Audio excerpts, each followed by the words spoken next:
शांति साकार मुरली 4 सितंबर 2024। सुनेंगे मुरली विस्तार से। मीठे बच्चे, तुम बेहद के बाप पास आए हो विकारी से निर्विकारी बनने, इसलिए तुम्हारे में कोई भी भूत नहीं होना चाहिए। प्रश्न: बाप अभी तुम्हें ऐसी कौन सी पढ़ाई पढ़ाते हैं जो सारे कल्प में नहीं पढ़ाई जाती? उत्तर: नई राजधानी स्थापन करने की पढ़ाई। मनुष्य को राजाई पद देने की पढ़ाई इस समय सुप्रीम बाप ही पढ़ाते हैं। यह नई पढ़ाई सारे कल्प में नहीं पढ़ाई जाती। इसी पढ़ाई से सतयुगी राजधानी स्थापन हो रही है। ओम शांति। यह तो बच्चे जानते हैं हम आत्मा है, ना कि शरीर। इनको कहा जाता है देही अभिमानी। इनको कहा जाता है देही अभिमानी। मनुष्य सब है देहाभिमानी। यह है ही पापात्माओं की दुनिया अथवा विकारी दुनिया। रावण राज्य है। सतयुग पास्ट हो गया है, वह सब निर्विकारी रहते थे। बच्चे जानते हैं हम ही पवित्र देवी देवता थे जो 84 जन्मों के बाद फिर पतित बने हैं। सब तो 84 जन्म नहीं लेते हैं। भारतवासी ही देवी देवता थे जिन्होंने 82, 83, 84 जन्म लिए हैं, वही पतित बने हैं। भारत ही अविनाशी खंड गाया हुआ है। जब भारत में लक्ष्मी नारायण का राज्य था तब इसे नई दुनिया, नया भारत कहा जाता था। अभी है पुरानी दुनिया, पुराना भारत। वह तो संपूर्ण निर्विकारी थे, कोई विकार नहीं थे। वह देवता ये ही 84 जन्म ले अभी पतित बने हैं। काम का भूत, क्रोध का भूत, लोभ का भूत, यह सब कड़े भूत है। इनमें मुख्य है देह अभिमान का भूत। रावण का राज्य है ना, यह रावण है भारत का आधा कल्प का दुश्मन। जब मनुष्य में 5 विकार प्रवेश करते हैं, इन देवताओं में यह भूत नहीं थे। फिर पुनर्जन्म लेते लेते इनकी आत्मा भी विकारों में आ गई। तुम जानते हो हम जब देवी देवता थे तो कोई भी विकार का भूत नहीं था। सतयुग त्रेता को कहा ही जाता है राम राज्य, द्वापर कलयुग को कहा जाता है रावण राज्य। यहाँ हर एक नर नारी में 5 विकार है। द्वापर से कलयुग तक 5 विकार चलते हैं। अब तुम पुरुषोत्तम संगम युग पर बैठे हो, बेहद के बाप के पास आए हो विकारी से निर्विकारी बनने के लिए। निर्विकारी बन अगर कोई विकार में गिरते हैं तो बाबा लिखते हैं तुमने काला मुंह किया, अब गोरा मुंह होना मुश्किल है। 5 मंजिल से गिरने जैसा है, हड्डियां टूट जाती है। गीता में भी है भगवान वाच काम महाशत्रु है। भारत का वास्तविक धर्मशास्त्र है ही गीता। हर एक धर्म का एक ही शास्त्र है। भारतवासियों के तो 1.5 शास्त्र है। उसको कहा जाता है भक्ति। नई दुनिया सतोप्रधान गोल्डन एज है, वहाँ कोई लड़ाई झगड़ा नहीं था। बड़ी आयु थी, एवर हेल्दी वेल्दी थे। तुमको स्मृति आई हम देवताएं बहुत सुखी थे। वहाँ अकाले मृत्यु होती नहीं, काल का डर रहता नहीं। वहाँ हेल्थ वेल्थ हैप्पीनेस सब रहती है। नरक में हैप्पीनेस होती नहीं, कुछ ना कुछ शरीर का रोग लगा रहता है। यहाँ है अपार दुखों की दुनिया, वहाँ है अपार सुखों की दुनिया। बेहद का बाप दुखों की दुनिया थोड़े ही रचेंगे। बाप ने तो सुख की दुनिया रची, फिर रावण राज्य आया तो उनसे दुख अशांति मिली।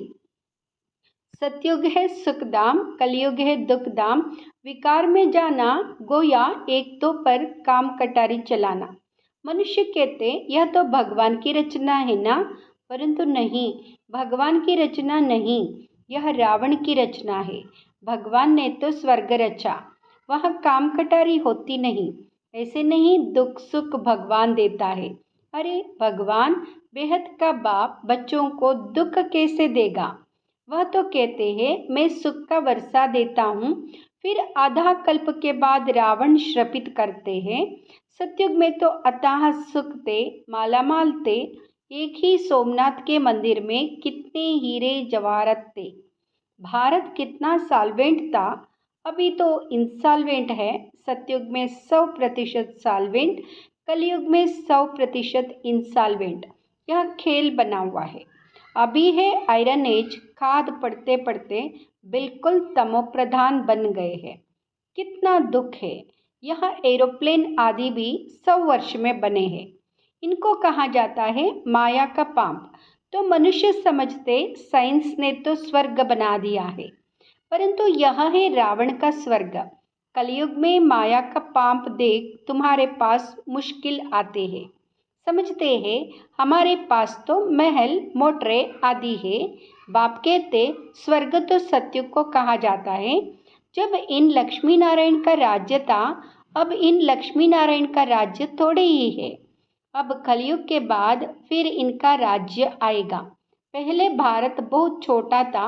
नई दुनिया में होते ही है 9 लाख देवताएं बस। पीछे वृद्धि को पाते रहते, सारी सृष्टि वृद्धि को पाती है ना। पहले पहले सिर्फ देवी देवता थे, तो बेहद का बाप वर्ल्ड के हिस्ट्री ज्योग्राफी बाइट समझाते हैं। बाप बिगर और कोई बतला ना सके, उनको कहा जाता है नॉलेजफुल गॉड फादर, सब आत्माओं का फादर। आत्माएं सब भाई भाई है, फिर भाई और बहन बनती है। तुम सब हो एक प्रजापिता ब्रह्मा के एडॉप्टेड चिल्ड्रन। सभी आत्माएं उनकी संतान तो है ही। उनको कहा जाता है परमपिता, उनका नाम है शिव। बस बाप समझाते मेरा नाम एक ही शिव है। फिर भक्ति मार्ग में मनुष्यों ने बहुत मंदिर बनाए हैं, तो बहुत नाम रख दिए हैं। भक्ति की सामग्री कितनी ढेर है, उसको पढ़ाई नहीं कहेंगे। उसमें एम ऑब्जेक्ट कुछ भी नहीं है ही नीचे उतरने की। नीचे उतरते उतरते तमोप्रधान बन जाते हैं, फिर सतोप्रधान बनना है सबको। तुम सतोप्रधान बनकर स्वर्ग में आएंगे, बाकी सब सतोप्रधान बन शांतिधाम में रहेंगे। यह अच्छी रीति याद करो। बाबा कहते तुमने हमको बुलाया है बाबा, हम पतितों को आकर पावन बनाओ। तो अब मैं सारी दुनिया को पावन बनाने आया हूँ। मनुष्य समझते हैं गंगा स्नान करने से पावन बन जाएंगे। गंगा को पतित पावनी समझते हैं। कुएं से पानी निकला, उसको भी गंगा का पानी समझ स्नान करते हैं। गुप्त गंगा समझते हैं। तीर्थ यात्रा पर व कोई पहाड़ी पर जाएंगे, उसको भी गुप्त गंगा कहेंगे। इसको कहा जाता है झूठ। गॉड इज ट्रुथ कहा जाता है। बाकी रावण राज्य में सब है झूठ बोलने वाले। गॉड फादर ही सचखंड स्थापन करते, वहाँ झूठ की बात नहीं होती। देवताओं को भोग भी शुद्ध लगाते हैं। अभी तो है आसुरी राज्य, सत्युग त्रेता में ईश्वरीय राज्य जो अब स्थापन हो रहा है। ईश्वर ही आकर सबको पावन बनाते हैं। देवताओं में कोई विकार होता नहीं। यथा राजा रानी तथा प्रजा सब पवित्र होते हैं। यह सब है पापी, कामी, क्रोधी। नई दुनिया को स्वर्ग और इसको नरक कहा जाता है। नरक को स्वर्ग बाप के सिवाय कोई बना ना सके। यह सब है नरकवासी पतित। सतयुग में है पावन।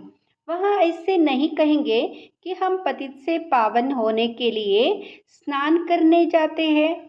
हम पतित से पावन होने के लिए स्नान करने जाते हैं, ऐसे नहीं कहेंगे। सतयुग में ऐसे कभी नहीं कहेंगे। यह वेराइटी मनुष्य सृष्टि रूपी जाड़ है। बीज रूप है भगवान, वही रचना रचते हैं। पहले पहले रचते हैं देवी देवताओं को, फिर वृद्धि को पाते पाते इतने धर्म हो जाते हैं। पहले एक धर्म एक राज्य था, सुख ही सुख था। मनुष्य चाहते भी है विश्व में शांति हो, वह अभी तुम स्थापन कर रहे हो। बाकी सब खत्म हो जाएंगे, बाकी थोड़े रहेंगे। यह चक्र फिरता रहता है। अभी है कलयुग अंत और सतयुग आदि का पुरुषोत्तम संगम युग। इसको कहा जाता है कल्याणकारी पुरुषोत्तम संगम युग।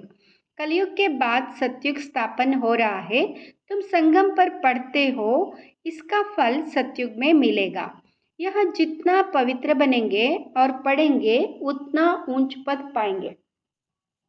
ऐसी पढ़ाई कहाँ होती नहीं। तुमको इस पढ़ाई का सुख नई दुनिया में मिलेगा। अगर कोई भी भूत होगा तो एक तो सजा खानी पड़ेगी, दूसरा फिर वह कम पद पाएंगे। जो संपूर्ण बन औरों को भी पढ़ाएंगे तो ऊंच पद भी पाएंगे। कितने सेंटर से लाखों सेंटर्स हो जाएंगे। सारे विश्व में सेंटर्स खुल जाएंगे। पापात्मा से पुण्यात्मा बनना ही है। तुम्हारी एम ऑब्जेक्ट भी है। पढ़ाने वाला एक शिव बाबा है, वह है ज्ञान का सागर, सुख का सागर। बाप ही आकर पढ़ाते हैं, यहाँ नहीं पढ़ाते, इनके द्वारा वह पढ़ाते हैं। इनको गाया जाता है भगवान का रथ, भाग्यशाली रथ। तुमको कितना पद्मा पदम भाग्यशाली बनाते हैं। तुम बहुत साहूकार बनते हो, कभी भी बीमार नहीं पड़ते। हेल्थ, वेल्थ, हैप्पीनेस सब मिल जाता है। यहाँ भल धन है परंतु बीमारियाँ आदि है, वहाँ हैप्पीनेस रह ना सके, कुछ ना कुछ दुख रहता है। उनका तो नाम ही है सुखधाम, स्वर्ग, पैराडाइज। इन लक्ष्मी नारायण को यह राज्य किसने दिया, यह कोई भी नहीं जानते। यह भारत में रहते थे, विश्व के मालिक थे, कोई पार्टीशन आदि नहीं था। अभी तो कितने पार्टीशन है, रावण राज्य है, कितने टुकड़े टुकड़े हो गए हैं, लड़ते रहते हैं। वह तो सारे भारत में इन देवी देवताओं का राज्य था, वहाँ वजीर आदि होते नहीं। या तो वजीर देखो कितने हैं, क्योंकि बेअक्ल है। तो वजीर भी ऐसे ही तमोप्रधान पतित है।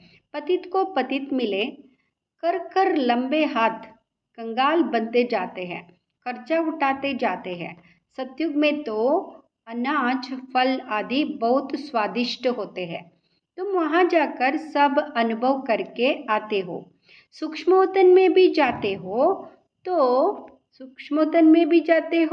स्वर्ग में भी जाते हो। बाप कहते सृष्टि चक्र कैसे फिरता है। पहले भारत में है कि देवी देवता धर्म था, दूसरा कोई धर्म नहीं था। फिर द्वापर में रावण राज्य शुरू होता है, अभी है विकारी दुनिया। फिर तुम पवित्र बन निर्विकारी देवता बनते हो। ये स्कूल है। भगवान वाच, मैं तुम बच्चों को राजयोग सिखलाता हूँ। तुम भविष्य में यहाँ बनेंगे। राजाई की पढ़ाई और कहीं नहीं मिलती। बाप ही पढ़ाकर नई दुनिया की राजधानी देते हैं। सुप्रीम फादर, टीचर, सदगुरु एक ही शिव बाबा है। बाबा माना जरूर वर्षा मिलना चाहिए। भगवान जरूर स्वर्ग का वर्षा ही देंगे। रावण जिसको हर वर्ष जलाते हैं, यह है भारत का नंबर 1 दुश्मन। रावण ने कैसा असुर बना दिया है। इनका राज्य 2500 वर्ष चलता है। तुमको बाप कहते, मैं तुमको सुखधाम का मालिक बनाता हूँ। रावण तुमको दुखधाम में ले जाते हैं। तुम्हारी आयु भी कम हो जाती है, अचानक अकाले मृत्यु हो जाती है, अनेक बीमारियां होती रहती है। वहाँ ऐसी कोई बात नहीं होती, नाम ही है स्वर्ग। अभी अपने को हिंदू कहलाते हैं क्योंकि पतित है, तो देवता कहलाने लायक नहीं है। बाप इस रथ द्वारा बैठ समझाते हैं, इनके बाजू में आकर बैठते हैं तुमको पढ़ाने। तो यहाँ भी पढ़ते हैं, हम सब स्टूडेंट हैं। एक बाप ही टीचर है। अभी बाप पढ़ाते हैं, फिर आकर 5000 वर्ष के बाद पढ़ाएंगे। यह ज्ञान, यह पढ़ाई फिर गुम हो जाएगी। पढ़कर तुम देवता बने। 2500 वर्ष सुख का वर्षा लिया, फिर है दुख, रावण का श्राप। अभी भारत बहुत दुखी है। यह है दुखधाम। पुकारते भी है ना, पतित पावन आओ, आकर पावन बनाओ। अभी तुम्हारे में कोई भी विकार नहीं होना चाहिए, परंतु आधा कल्प की बीमारी कोई जल्दी तोड़े ही निकलती है।